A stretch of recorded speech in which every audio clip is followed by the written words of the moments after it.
వెళ్ళి ఈ కార్యక్రమాన్ని చూసి కోటి కోటి తలంబ్రాలని శ్రీ రామదాసు భక్త మండలి అని మా చెల్పూర్లో పేరు పెట్టి ఈ మా సొంత పొలంలో వడ్లు పంట పండించి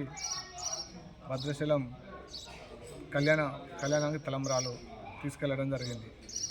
ఫస్ట్ భద్రాచలం తీసుకెళ్ళి పూజ చేయించి తీసుకొచ్చి వరి నాటేసి రెండు సార్లు పూజలు చేయించి పుట్టదశలో శ్రీమంతం చేసి తర్వాత వరి గోపించి మళ్ళీ భద్రాచలం తీసుకెళ్ళి పూజ చేయించి మళ్ళీ తీసుకొచ్చి ప్యాకింగ్ చేసి ఇతర జిల్లాలకు ఇతర రాష్ట్రాలకు అందరికి పంపించి ఒలిపించి మళ్ళీ తీసుకెళ్ళి ఆ భద్రాచల కళ్యాణం 10 రోజుల ముందు తీసుకెళ్ళి భద్రాచల సన్నిధిలో అప్పచెప్పి వస్తాం. తిరిగి మళ్ళా అక్షంతాలు తీసుకొచ్చి కూడా వలసిన వాళ్ళందరికీ ప్రతి భక్తులకు అందరికీ ఇస్తాం. ఇది రావడం ఏంటంటే మన హిందుత్వాన్ని పెంచుకోవాలి, మనకు సనాతన ధర్మం గురించి మనం అందరం పాటుపడి ఉండాలని దీని వలన మనకు చాలా